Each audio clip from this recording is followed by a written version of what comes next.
Vraiment, être avocat, c'est autre chose. C'est d'un niveau vraiment pas possible. C'est pourquoi je disais que j'attendrai la réaction des avocats du colonel Claude Pivi pour voir ce qu'ils vont nous dire par rapport à cette situation. Et là, ça y est. Hier, ils nous ont sorti une conférence de presse vraiment digne d'un film. Oui, vous vous rappelez déjà, lors de l'évasion, dans ce collectif, il y avait Maître Chérif qui avait été le dernier, en tout cas, en contact avec Claude Puy et qui avait laissé entendre que dans la façon de parler de Claude Puy au téléphone, il sentait quelqu'un qui a peur, quelqu'un qui n'est pas libre de ses mouvements. Bref, quelqu'un qui était kidnappé, qui était pris par des ravisseurs.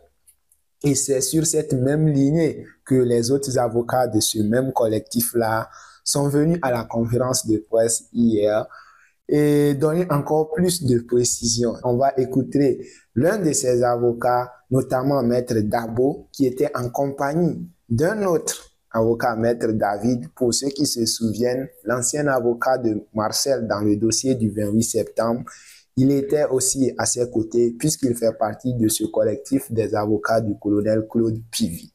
On va écouter certains petits extraits de cette conférence de presse, les parties qui nous intéressent, et vraiment vous allez voir que, je sais pas, appréciez vous-même. Il a fait objet d'enlèvement, je pèse bien mes mots.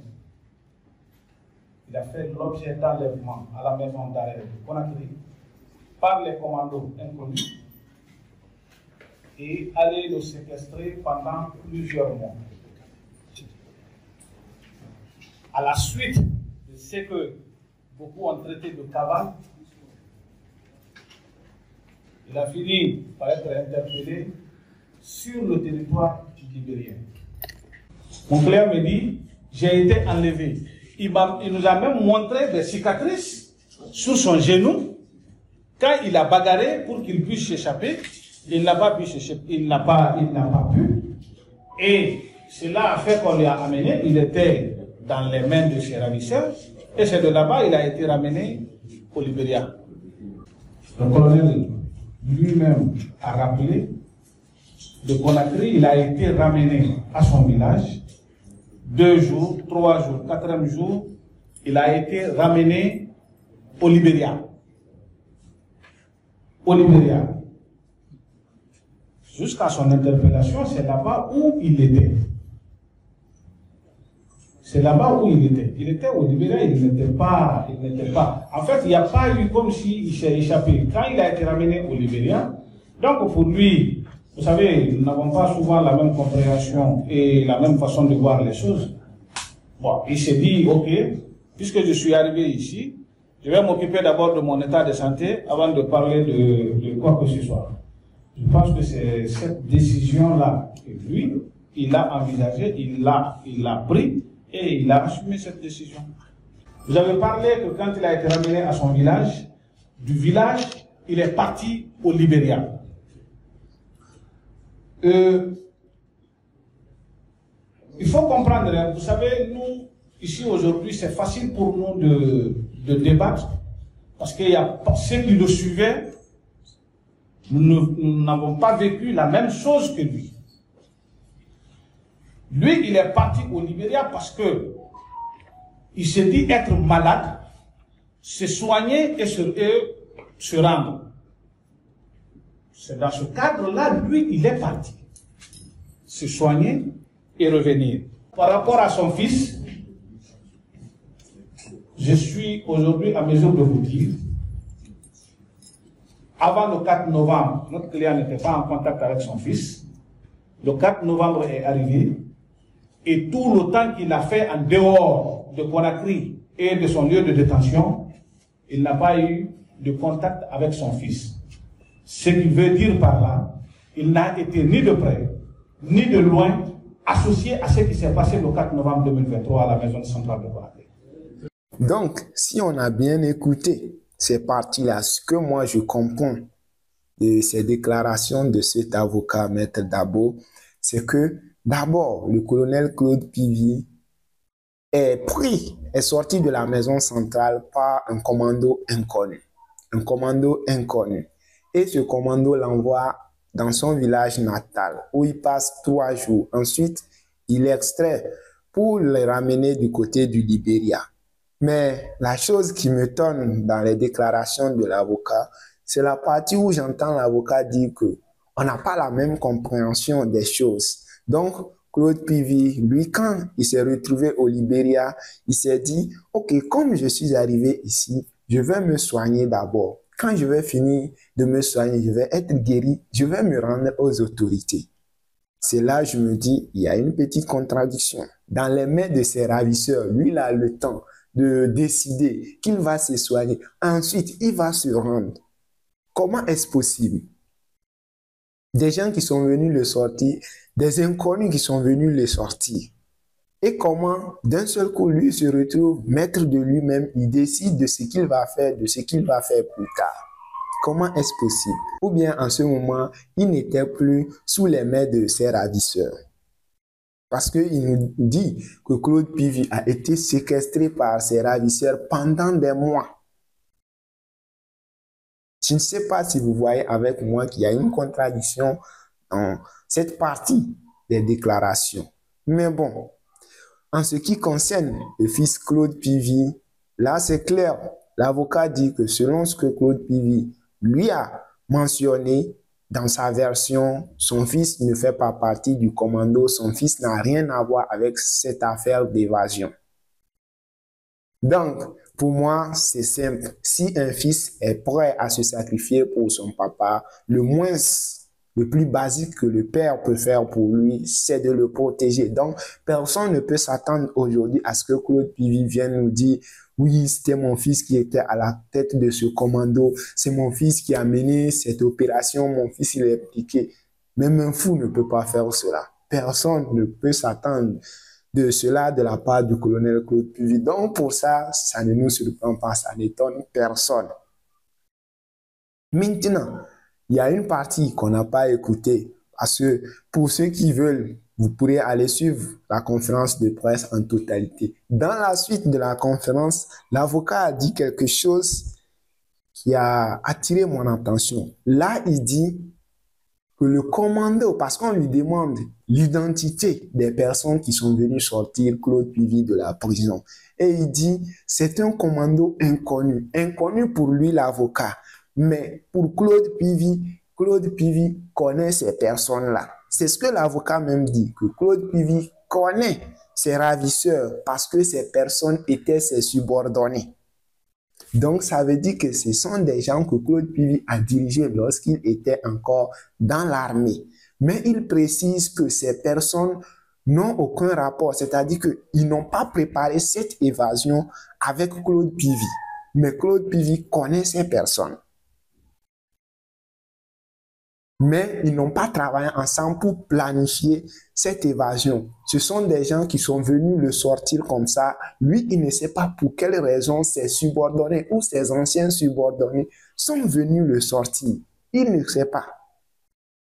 Mais quand même, il connaît. Je pense que cette information, elle est capitale. Parce que si Claude Pivy connaît ces personnes, ça veut dire qu'il peut révéler l'identité de ces personnes à la justice. L'avocat a tenu aussi à adresser des remerciements de la part de son client Claude Pivy à l'endroit du chef de l'État, le général Mamadi Doumbouya, parce que oui, il a bénéficié d'un traitement humain à son retour en prison. Je pourrais dire aujourd'hui même que Claude Pivy est le détenu ou le prisonnier le plus, disons, privilégié si on le compare aux Dadis, aux Toumba et autres. Parce que dès son retour, tout a été mis en place. Il y a eu quand même une sorte d'humanisme envers lui. Ça a été confirmé par son avocat, ça avait déjà été dit par le ministre de la Justice qui avait dit que dès l'arrivée de Claude Pivy, pour des raisons, ils ont décidé qu'il soit envoyé du côté de Koya. Koya qui est une prison moderne avec toutes les commodités qui respectent les normes d'une prison moderne, une prison que lui, le ministre de la Justice, il vient de recevoir, il y a de cela quelque temps, donc une prison flambant neuve.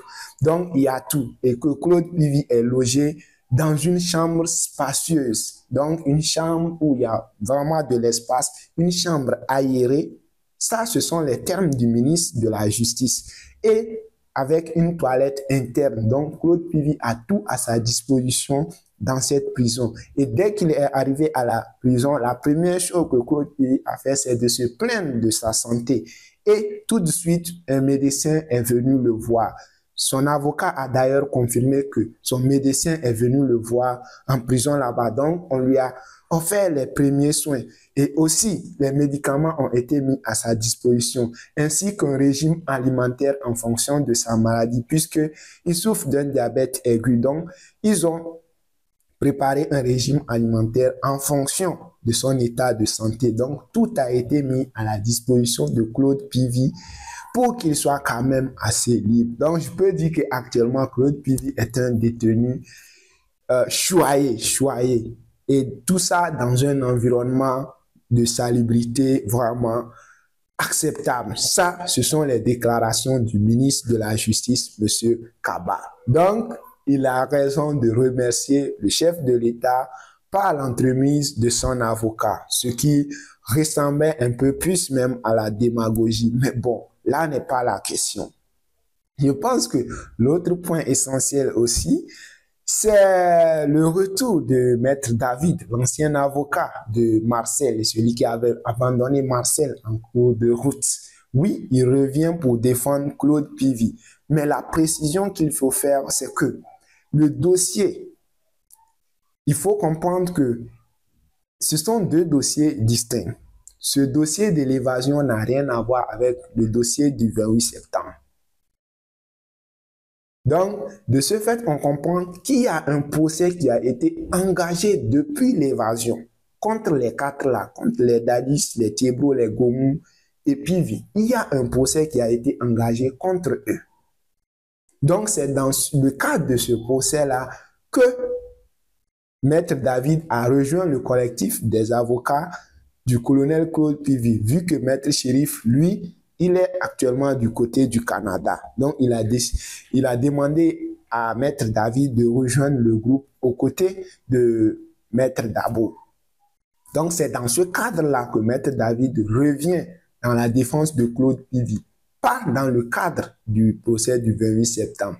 Et l'avocat précise aussi que le mandat d'arrêt qui a été décerné, ce n'est pas le mandat d'arrêt que le juge Tunkara avait prononcé lors de la décision finale du procès du 28 septembre. Non, ce n'est pas ça qui a fait ramener Claude Pivy.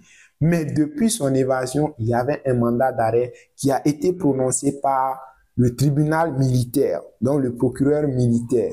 Donc, c'est sur ce mandat d'arrêt-là que les recherches ont été lancées pour Claude Pivy. Et c'est dans ce cadre-là qu'il est arrêté et ramené. Ça n'a rien à voir avec les événements du 28 septembre. Donc, ce sont deux dossiers bien distincts. Et aussi, son avocat précise que le colonel Claude Pivy, en tout cas, eux, ses avocats, ont fait recours, cette fois-ci dans le cas du procès du 28 septembre. Donc, après la condamnation de Claude Pivy à perpétuité assortie d'une peine de prison de 25 ans, les avocats de Claude Pivy aussi ont déposé un recours au niveau de la cour d'appel.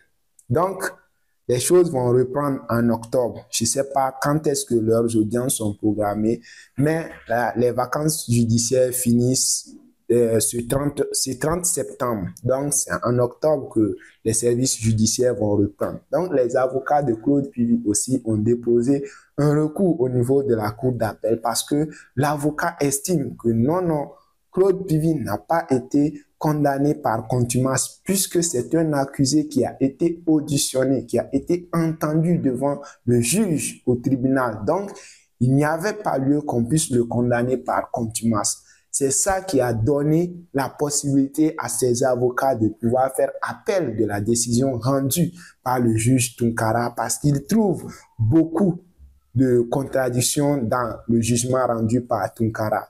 Et donc, sur ce, eux aussi, ils ont fait appel devant la cour d'appel. Qu'est-ce que ça donnera? Moi, je ne sais pas. Voici en tout cas ce qu'on pouvait dire par rapport à la situation de Claude Pivy.